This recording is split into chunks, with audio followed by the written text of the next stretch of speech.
ہم جو رنگ دیکھ رہے ہیں یہاں پہ اپنی آنکھوں سے دیکھ رہے ہیں. اب جس کے پاس آنکھ کے علاوہ سارے حواس ہوں, کان ہو, ٹیسٹ ہو, سارے حواس ہوں, وہ کیا رنگ کو پہچان سکتا ہے؟ اور آنکھ نہیں ہے, کمرے میں آیا اور دیکھ کے چلا گیا, کہا کہ اس میں کوئی رنگ نہیں ہے کمرے میں, تو کالا کالا سے بنا ہوا, کوئی رنگ نہیں ہے. تو اب چونکہ اس کا جو رنگ کو ناپنے کا جو ذریعہ تھا آنکھ, یہ آنکھ اس کے پاس نہیں ہے, اس لیے اس نے رنگ کو نہیں دیکھا. تو رنگ کو دیکھا نہیں, اس کا مطلب یہ نہیں کہ رنگ ہے نہیں. تو یہ تھوڑی سی گڑبڑی ہوئی کہ اسپرٹ جو روح ہے اس کے جاننے کا ذریعہ ہمارا وجدان ہے, مادی ذرائع نہیں ہے, وجدانی ذرائع ہے. اور وجدانی ذریعہ ہی کا نتیجہ ہے کہ ایک معمولی بچہ بھی جانتا ہے کہ میں ہوں, میرا باپ ہے, میں اور میرا کا تعلق ہے. ایک معمولی بچہ جانتا ہے, ایک دیہاتی جانتا ہے, ایک جنگلی جانتا ہے. اور اگرچہ وہ ثابت نہیں کر سکتا ہے لیکن وہ محسوس کر سکتا ہے. ایک چھوٹا بچہ اس کو کسی چیز پہ یقین ہو نہ ہو, اس بات پہ پورا یقین ہے کہ میں ہوں. اور یہ میں کا جو داخلی احساس ہے یہی دراصل روح کا احساس ہے, روح کا ادراک ہے. تو خلاصہ یہ ہوا کہ روح کا ذریعہ ادراک, روح کو پہچاننے کا ذریعہ وجدان ہے, نہ کہ حسی ذرائع ہیں. اس لیے حسی ذرائع سے ہم روح کا پتہ نہیں لگا سکتے. اور جن لوگوں نے کل ذریعہ علم حسی ذرائع ہی کو مان لیا ہے, وہ اگر کہیں کہ صاحب روح نہیں ہوتی ہے تو بالکل حق پر جانب ہے. جیسے اندھا جو ہے کہے کہ روشنی رنگ نہیں ہوتا ہے تو بالکل حق پر جانب ہے. ایک بہرا کہے کہ کوئی آواز نہیں ہوتی ہے تو بالکل حق پر جانب ہے, چونکہ اس کو آواز ناپنے کا جو ذریعہ اس کے پاس ہے نہیں. اب ہم اس پہ آتے ہیں کہ روحانیت کیا ہے, اسپرچولیٹی کیا ہے اصل میں. تو آج کی ڈیٹ میں کئی اس کی میننگ لوگوں نے بتایا اپنے طور پہ, لوگ اس کی تعبیر کرتے ہیں, تشریح کرتے ہیں. اور آپ جانتے ہیں کوئی چیز بڑی ہوتی ہے, جب بھی کوئی چیز بڑی ہوتی ہے تو اس کو بتانے کے اس کے لیے مختلف الفاظ اور تعبیرات استعمال کی جاتے ہیں. تو روحانیت کے بارے میں بھی, اسپرچولیٹی کے بارے میں بھی مختلف تعبیرات موجود ہیں. کسی نے کہا کہ جو ہماری قدریں ہیں زندگی کی, اس کی میننگ اور پرپس, مقصدیت کا نام ہے. زندگی کی مقصدیت کا نام روحانیت ہے. اگر ہماری زندگی کسی مقصد کے تحت چل رہی ہے تو اس کا مطلب روحانی زندگی ہے. اور اگر ہماری زندگی مقصد کے بغیر چل رہی ہے تو اس کا مطلب کیا ہے, یہ روحانی زندگی نہیں ہے.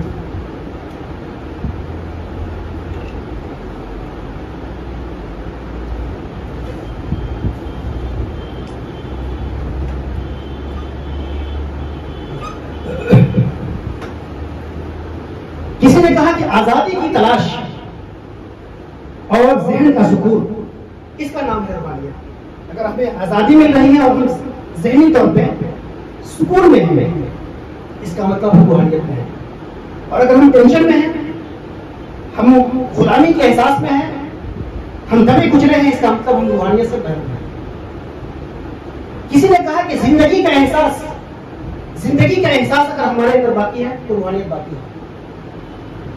کسی نے کہا کہ تعلقات جو ہمارے ہیں ایک دوسرے کے ساتھ, خدا کے ساتھ, بندوں کے ساتھ, بھائی کے ساتھ, بہن کے ساتھ, ان تعلقات میں گرمی باقی ہے تو اس کا مطلب یہ روحانیت ہے. اور تعلقات میں کوئی گرمی نہیں ہے, بس جیے جا رہے ہیں تو اس کا مطلب روحانیت نہیں ہے. کسی نے کہا کہ موجودہ وقت کے ساتھ زندہ رہنا, حال میں زندہ ہونا. کچھ لوگ ماضی میں جیتے ہیں, کچھ لوگ مستقبل میں جیتے ہیں. ہر لمحے کو جینا یہ روحانیت ہے. اور حال سے بے خبر ہونا یہ روحانیت نہیں. تو یہ روحانیت کی مختلف یہ فلسفیوں کے اپنے اپنے اقوال ہیں, اور یہ اس پہ ڈیبیٹ اور بحث کا موضوع ہے. ہم نیچے آتے ہیں کیونکہ ہم لوگ نیچے کے لوگ ہیں. روحانیت کیا ہے, اس کو 3 اسٹیپ میں سمجھیے. میں اس کو سمجھتا ہوں کہ 3 اسٹیپ میں روحانیت کو بہت آسانی کے ساتھ سمجھا جا سکتا ہے. پہلا کیا ہے, فیلنگ دا اسٹیٹ, اپنی روح کو محسوس کرنا ہے. آپ کو اوپر نہیں دیکھنا ہے, آپ کو اپنے من میں ڈوبنا ہے.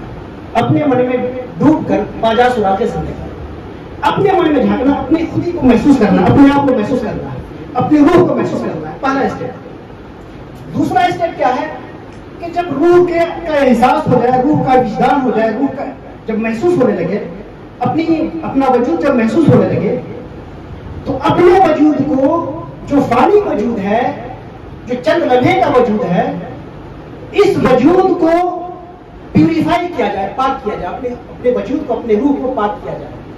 کس لیے پاک کرنا ہے؟ روح اعظم سے جوڑنے کے لیے, خالق اعظم سے جوڑنے کے لیے, روح حقیقی سے جوڑنے کے لیے. تو چونکہ وہ ذات جو خالق کائنات ہے، خدا ہے، وہ ذات چونکہ پاک ہے، اور پاک سے تعلق قائم کرنے کے لیے ضروری ہے کہ جس پاک سے اگر آپ تعلق قائم کرنا چاہتے ہیں تو آپ بھی پاک ہوں.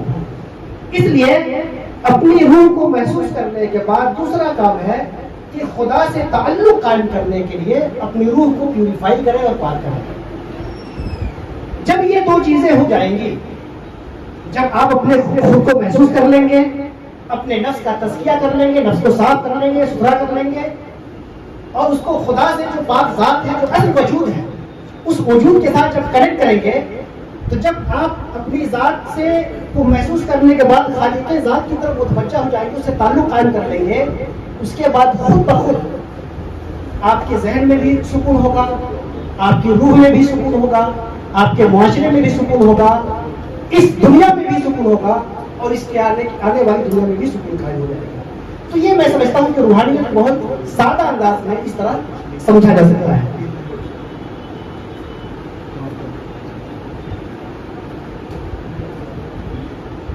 اب اس کے بعد جو ہے روحانیت کے مختلف رنگ ہیں، مختلف نوع ہیں. بھکتی مارگ ہے، بھکتی مارگ کے ذریعہ، لفظ کے ذریعہ، محبت کے ذریعہ ہم روحانیت کو حاصل کرتے ہیں. گیان اور نالج کے ذریعہ حاصل کرتے ہیں روحانیت. کرم کے ذریعہ، عمل کے ذریعہ حاصل کرتے ہیں روحانیت. اور مختلف مذاہب میں روحانیت کا تصور، بیسک تصور موجود ہے، اور ہر مذہب میں جو یہ روحانیت کے جو الگ الگ رنگ ہیں، ان رنگوں میں سے کوئی ایک رنگ غالب ہے. جیسے ہندو فلسفی میں محبت والا، بھکتی والا یہ غالب ہے. اسلامک فلسفی میں نالج والا، معرفت والا یہ راستہ غالب ہے. اور اسی طرح جو جیوش فلسفی ہے اس کے اندر کرم یا فیئر والا غالب ہے. ویسے سارے رنگ ہر مذہب میں موجود ہیں، لیکن ہر مذہب کا اپنا روحانی ایک امتیاز ہے. اسلام کا جو روحانی امتیاز ہے وہ کیا ہے؟ معرفت ہے اور نالج ہے. اب جو یہ کہا گیا کہ اسلامی روحانیت کا جو سب سے نمایاں رنگ ہے یہ معرفت ہے، تو اس کا مطلب یہ نہیں ہے کہ صرف اسلامی روحانیت میں معرفت ہے، دوسرے عناصر نہیں ہیں. دوسرے عناصر بھی موجود ہیں. جیسے رومی کی جو روحانیت ہے وہاں پہ نالج کے ساتھ محبت کا طلبہ ہے. امام ابن العربی کی جو روحانیت ہے یہ پیور معرفت والی راہ ہے، یعنی معرفت اپنی انتہائی سطح پہ جو ہے ابن العربی کے فلسفے میں پائی جاتی ہے. اسی طرح امام غزالی کی جو روحانیت ہے، امام غزالی کی روحانیت میں نالج کے ساتھ عمل اور خوف والا رجحان پایا جاتا ہے. تو یہ روحانیت کے مختلف رنگ مسلم روحانیوں، مسلم صوفیوں کے یہاں بھی الگ الگ طور پہ، نمایاں طور پہ پایا جاتا ہے. اب ہم یہ دیکھتے ہیں کہ دیکھیں کہ روحانیت کے حوالے سے موجودہ فیکٹس کیا ہے، حقائق کیا ہے. روحانیت کوئی آج کی چیز نہیں ہے اور نہ آج کی ضرورت ہے. روحانیت ایک دائمی ضروری ہے، ایک یونیورسل اور آفاقی چیز ہے اور ہمیشہ کی چیز ہے. چونکہ جب بھی مادہ ہوگا، جب بھی فزکس ہوگی، جب بھی کوئی وجود ہوگا تو کوئی وجود اپنے روح کے بغیر نہیں ہوگا. کوئی وجود بغیر روح کے اس میں مالکیت نہیں ہوگی. تو جو کائنات کا تسلسل ہے، یہ کائنات بغیر روحانی وجود کے نہیں ہو سکتا. اس لیے روحانیت جو ہے ایک دائمی حقیقت ہے. روحانیت کا تعلق چونکہ موجودہ دنیا سے ہوتا ہے، روح کا تعلق جسم سے ہوتا ہے، یہ بھی ایک فیکٹ ہے. یہ بھی ایک فیکٹ ہے کہ روحانیت کا زوال ہوا ہے. جو متقدمین کے ہاں جو روحانیت کی باتیں ہوتی تھی اور روحانیت پہ جو توجہ تھی، روحانیت کے لیے جو لوگ وقت دیتے تھے، آج لوگ نہیں دیتے. بلکہ روحانیت کے لیے وقت دینا تو دور کی بات ہے، روحانیت کا ذکر کرنا، روحانیت کو سننا اور سنانا یہ بھی آج بھی لوگ پسند نہیں کرتے ہیں. اس کا مطلب یہ ہے کہ روحانیت میں ڈکلائن ہوا ہے، زوال ہوا ہے. یہ بھی ایک فیکٹ ہے کہ روحانی زوال کی وجہ سے، روحانیت کے زوال کی وجہ سے ہمارے اخلاق میں بھی بگاڑ آیا ہے. ہمارے اخلاق بھی بگڑے ہیں، ہمارے اصول بھی بگڑے ہیں، اور ہمارا فزیکل ورلڈ جو دنیا ہے یہ بھی مختلف طرح کی تباہیوں میں، جنگوں میں اور فضائی تباہی میں، مختلف طرح کی تباہیوں میں یہ گھرتی جا رہی ہے. اس کا مطلب یہ ہوا کہ جب روحانی زوال کی وجہ سے کائنات اپنے اندر سے مختلف جہتوں سے تباہ ہوتی جا رہی ہے، تو اس کا تقاضا کیا ہے؟ اس کا تقاضا یہ ہے کہ روحانیت کو دوبارہ زندہ کیا جائے یا روحانیت کی طرف دوبارہ توجہ کی جائے. روحانیت دوبارہ قائم کی جائے اور یہ بتایا جائے کہ سائنس اپنی تمام تر ترقی کے باوجود، سہولیت کے باوجود، اگر روحانیت ہی ختم ہو جائے گی تو سائنس کی ساری ترقیاں ایک دوسرے کو مارنے، ایک دوسرے کو لوٹنے، ایک دوسرے کو تباہ کرنے کے لیے استعمال ہوگی۔ سائنس ہمیں آلات اور اوزار اس طرح دے رہی ہے، یہ سائنس کا بہت بڑا کنٹریبیوشن ہے کہ ہمیں آسائش کی چیزیں دے رہی ہے، اسباب اور آلات دے رہی ہے سائنس، لیکن اگر روح ہماری مر گئی تو ہمارا انسان مر جائے گا، اور جب انسان مر جائے گا تو ہم درندوں سے زیادہ بدتر ثابت ہوں گے، اور سائنسی ذرائع کو استعمال کریں گے اپنے فائدے کے لیے، اپنے میں صرف اپنے سیلف کے علاوہ سب کو ادرس کو جو ہے تباہ کر کے ہم رکھ دیں گے، اور وہ تباہی آپ کے سامنے موجود ہے، بتانے کی ضرورت نہیں۔ اس لیے ہمیں اس پہلو پر سنجیدگی سے غور کرنے کی ضرورت ہے۔ جو لوگ اہل علم ہیں، جو مذہبی ہیں، یا جو سنجیدہ لوگ ہیں، جو بھی سنجیدہ بشر ہے، جو سنجیدہ روح ہے، اس کو اس پر توجہ دینے کی ضرورت ہے روحانیت کے حوالے سے۔ روحانیت کا زوال ہو رہا ہے، روحانیت کم ہوئی ہے، اس کی طرف قرآن پاک میں واضح اشارہ موجود ہے۔ والسابقون السابقون اولئک المقربون، خدا کی راہ میں بڑھنے والے، تیزی سے بڑھنے والے، یہ خدا کے مقرب بندے ہوتے ہیں۔ ثلۃ من الاولین، یہ پہلے زمانہ میں ان کی بڑی جماعت تھی، بڑی تعداد تھی۔ وقلیل من الاخرین، آخری کے زمانے میں ان کی تعداد کم ہو جائے گی۔ تو آخری زمانے میں روحانیت کے طالبین کم ہو جائیں گے، یہ قرآن نے ہمیں بتا دیا ہے 1400 سال پہلے۔ یہ روحانیت کمزور کیوں ہوئی ہے؟ کائنات میں روحانیت پیچھے کیوں آئی ہے؟ دبی کیوں ہے؟ اس کا ڈکلائن کیوں ہوا ہے؟ اس کی وجہ مختلف اسباب ہیں روحانیت کے زوال کے۔ ان اسباب میں سے چند اسباب ہم نے آپ کے سامنے رکھے ہیں۔ دولت بڑھ گئی ہے، دنیا میں دولت بڑھ گئی ہے، محبت گھٹ گئی ہے، دنیا کے اندر اخلاص، ہمارے معاشرے میں اخلاص گھٹ گیا ہے، منافقت بڑھ گئی ہے، ہم اپنے جسموں کو سجانے اور سنوارنے پہ توجہ ہم نے بڑھا دی ہے، اور اپنے باطن کو سنوارنے اور سجانے کی طرف سے ہماری توجہ ہٹ گئی ہے۔ ہم یونیورسلٹی سے بھاگ رہے ہیں، آفاقیت سے بھاگ رہے ہیں، اور شخصیت پہ آ گئے ہیں، یعنی ہماری پوری کوشش اپنے فائدے کے لیے ہو رہی ہے۔ کل لوگ جو ہے، ہمارے باپ، ہمارے دادا 2-3 پیڑھیوں پر چلیے تو آپ کو فرق محسوس ہوا کہ ایک شخص جیتا تھا اپنے پورے گھر کے لیے جیتا تھا، ایک شخص جیتا تھا اپنے پورے محلے سوسائٹی کے لیے جیتا تھا، ایک شخص اپنے پورے شہر کے لیے جیتا تھا۔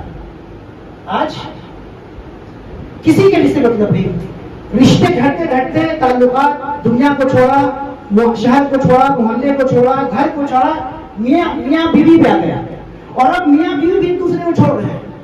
بیوی کہہ رہی بھائی تو اپنا دے، میاں کہہ رہا ہے کہ وہ اپنا دے۔ یہ شخصیت جو ہے بالکل بڑھتی جا رہی ہے، اور آفاقیت یہ گھٹتی جا رہی ہے۔ اور ایک چیز اور جو آئی ہے کہ ہماری دنیا میں سائنس کا عروج ہے، اور سائنس کے عروج ہونے کی وجہ سے، چونکہ عروج کیوں ہو رہا ہے، حسی ذرائع، ہماری حسی قوتیں، ادراک کی حسی قوتیں بڑھتی جا رہی ہیں، اور وجدانی قوتیں گھٹتی جا رہی ہیں۔ ایسی گھٹتی جا رہی ہیں کہ اگر ایک صوفی، ایک سنت نے کوئی غلط کام کر دیا تو اس کو بیس بنا کے سارے صوفیوں سنتوں کا مذاق بڑھانا ہمارا فیشن ہو جاتا ہے۔ اور ایک ایجوکیٹڈ آدمی اگر غلط کام کرتا ہے تو اس کی وجہ سے ایجوکیشن کو کوئی گالی نہیں دیتا ہے، ایک وکیل اگر غلط کام کرتا ہے تو وکلا کو کوئی گالی نہیں دیتا ہے، ایک منسٹر غلط کام کرتا ہے تو کوئی یہ نہیں کہتا کہ حکومت کو ختم کر دیا جائے۔ بھائی ایک وزیر اگر غلط کر رہا ہے تو اس کا مطلب یہ نہیں کہ وزارت کو ختم کر دیا جائے، تو اگر ایک صوفی نے غلط کر دیا تو تصوف کیوں ختم کر دیا جائے، ایک روحانی نے اگر غلط کر دیا تو اس کی وجہ سے ختم کر دیا جائے۔ تو یہ مختلف اسباب ہیں روحانیت کے زوال کے۔ ان سارے اسباب کو اگر سمیٹا جائے تو اس پر آتے ہیں، یہ سارے اسباب سمٹ کے اس نقطے پہ آ جاتے ہیں کہ دراصل مینیفیسٹیشن میں اور ٹروتھ میں فاصلہ ہو گیا ہے۔ حق جو ہے، حق سے جو خلق کا وجود ہوتا ہے، یہ فلسفیانہ بحث ہے، ادھر ہم نہیں جائیں گے، لیکن اتنا اس فلسفیانہ بحث کو حق میں اور خلق میں جو فاصلہ ہے، اس فاصلے کا یہاں جو آسان کو اس کی تفسیر کر سکتے ہیں وہ یہ ہے کہ نبی کریم صلی اللہ تعالی علیہ وسلم تازہ پھل کو پسند فرماتے تھے، تازہ پھل کو پسند فرماتے تھے، اور یہ کہتے تھے کہ اپنے خدا سے زیادہ قریب ہے۔ اس کا مطلب یہ ہے کہ جو چیز اتنی قریب ہوتی ہے وہ اپنے اصل سے دور ہوتی جاتی ہے۔ یہ کائنات بڑھتی جاتی ہے، اور سائنسی میں بھی آپ دیکھیے کہ ایٹم سے سب جدائیاں جو ہے بڑھتی جا رہی ہیں، بگ بینگ سے جو سب چیزیں بڑھتی جا رہی ہیں، تو اپنے اصل سے فاصلے بڑھتے جا رہے ہیں. جب فاصلے بڑھیں گے تو شخصیت بڑھے گی اور تعلقات گھٹیں گے. تو یہ ساری چیزیں ہیں جن کو ہم روحانیت کے ڈکلائن کے حوالے سے ہم جان سکتے ہیں. روحانیت کیوں ضروری ہے، اور روحانیت اگر ختم ہو جائے گی یا روحانیت کم ہو جائے گی تو اس کا نتیجہ کیا آئے گا؟ اس کا نتیجہ یہ آئے گا کہ خود غرضی بڑھ جائے گی، سماجی سطح پہ بھی، علاقائی سطح پر بھی اور عالمی سطح پہ بھی. روحانیت کم ہوگی تو ہمارے اندر ٹینشن بڑھے گا، ٹینشن کا مبتلا ہوں گا، شخصی طور پہ بھی اور یونیورسل سطح پہ بھی. روحانیت گھٹی ہے تو تشدد بڑھا ہے، گھر کے اندر بھی تشدد بڑھا ہے اور مختلف قوموں اور مذہبوں کے بیچ بھی تشدد بڑھا ہے. اس کی وجہ روحانیت کا کم ہونا. روحانیت گھٹی ہے تو نفرتیں بڑھی ہیں، مختلف مذاہب کے بیچ نفرتیں بڑھی ہیں اور ایک مذہب کے مختلف فرقوں کے بیچ نفرتیں بڑھی ہیں. اور حد یہ ہو گئی کہ روحانیت گھٹنے سے، روحانیت کے گھٹنے کا یا کم ہونے کا سب سے جو بدترین شکل ہے، وہ بدترین شکل یہ ہے کہ بیٹا اپنے باپ کا انکار کرنے لگا، انکار سے مراد اس سے دوری بنانے لگا، اور بندہ اپنے خدا سے دوری بنانے لگا. یہ روحانیت کے گھٹنے کی سب سے بدترین نتائج ہماری اور ہماری نگاہوں کے سامنے ہے. اس لیے اگر ہم چاہتے ہیں کہ آفاقیت بڑھے اور لوگوں کے رشتے، یہ پوری انسانیت ایک کنبہ بنے، تو اس کا مطلب ہے کہ ہمیں روحانیت کو پروموٹ کرنا پڑا. اگر ہم چاہتے ہیں کہ اپنے ظاہر و باطن میں ایک تناسب پیدا کریں، توافق پیدا کریں، تو ہمیں روحانیت کی طرف آنا ہوگا. اگر ہم چاہتے ہیں کہ اپنے دلوں کے اندر اور اس دنیا کے اندر امن قائم کریں تو روحانیت کی طرف آنا ہوگا. ہم چاہتے ہیں کہ اپنی ابدیت کا اعتراف کریں اور اپنے رب کی خالقیت کا اعتراف کریں، اس کے لیے ہمیں روحانیت کی طرف آنا پڑے گا. اور اگر ہم چاہتے ہیں کہ اپنے 5 تتووں میں 5ویں تتو بھی ہمارا مکمل ہو جائے، جس طرح ہمارے 4 تتو مکمل ہو رہے ہیں، 5واں تتو بھی ہمارا سمجھ جائے، تو اس کے لیے ہمیں روحانیت کی طرف آنا ہوگا. اللہ رب العزت نے یہی فرمایا، یا ایتھا النفس المطمئنہ ارجعی الی ربک راضیۃ مرضیہ فادخلی فی عبادی وادخلی جنتی. اے مطمئن جان، اپنے رب کی طرف لوٹ آ، اپنے رب سے راضی ہو کر اس حال میں کہ رب تجھ سے راضی ہو جائے گا اور میرے بندوں میں شامل ہو جا اور میری جنت میں داخل ہو جا. اللہ نے ارواح تو پیدا کیے، لیکن یہاں اپنی طرف جو بلانے کی بات آئی تو مطلق روح کو نہیں بلایا، اللہ نے نفس مطمئنہ کو بلایا. نفس کے جو 3 لیولز ہیں، نفس کے تو بہت، روح کے تو بہت سارے لیولز ہیں، لیکن بہت سارے لیولز کو جب ہم سمیٹتے ہیں تو روح کے 3 لیولز بنتے ہیں: النفس المطمئنہ، النفس اللوامہ، النفس الامارہ. یہ 3 لیولز ہیں، اور 3 لیولز میں رب جس نفس کو بلا رہا ہے، جس روح کو بلا رہا ہے، وہ نفس مطمئنہ ہے. اپنی طرف جس روح کو بلا رہا ہے وہ نفس مطمئنہ ہے. اب نفس مطمئنہ کیا ہے، نفس لوامہ کیا ہے، نفس امارہ کیا ہے؟ اگر ہم ٹرم میں بات کریں تو بات لمبی ہوگی. خلاصہ یہ ہے، آپ خود ناپ سکتے ہیں اپنے اندر جھانک کر کے. میں آپ کے بارے میں نہیں بتا سکتا، نہ آپ میرے بارے میں بتا سکتے ہیں. ہم اپنے سے پوچھ سکتے ہیں کہ ہمارے نفس کی کنڈیشن کیا ہے، وہ نفس امارہ ہے یا نفس لوامہ ہے یا نفس مطمئنہ ہے. اگر ہم برائی میں ایسے رچ بس گئے ہیں کہ برائی ہماری نگاہوں میں برائی نہ رہے، اس کا مطلب یہ ہے کہ نفس ہمارا امارہ ہے.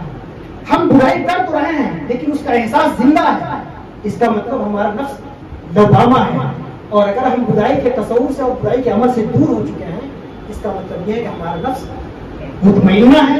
ہمیں کوشش کرنا چاہیے کہ پہلے اپنے نفس کو ملامت کریں، برائی سے ٹوکیں، ٹوکتے اس کیفیت پیدا کیا جائے کہ اپنے نفس کو برائی سے دور کر دیں. جب نفس کو برائی سے دور کر دیں گے، نفس کا تزکیہ ہو جائے گا، نفس پاک ہو جائے گا، نفس مقدس ہو جائے گا اور اس ذات مقدس سے اس کا تعلق قائم ہو سکے گا. اس روحانیت کو حاصل کیسے کیا جائے؟ علامہ اقبال نے reconstruction of Islamic Muslim thought جو کتاب لکھی، اس کا آخری خطبہ جو ہے کہ اس ریلیجن پاسبل، کیا دھرم، کیا مذہب ممکن ہے. تو اقبال نے آخری جو اپنا لیکچر دیا ہے، آخری سوال یہ قائم کیا ہے کہ کیا مذہب ممکن ہے. اسی کو ہم دوسرے لفظوں میں کہہ سکتے ہیں کہ کیا اسپرچولیٹی پاسبل، کیا روحانیت ممکن ہے. بات وہی ہے. اقبال نے کہا کہ آج کی ڈیٹ میں، آج سائنس اور فلاں اتنی ترقی ہو چکی ہے اور اتنے سوالات آ چکے، تو کیا مذہب ایک زندہ حقیقت کی طرح آگے بڑھ سکتا ہے؟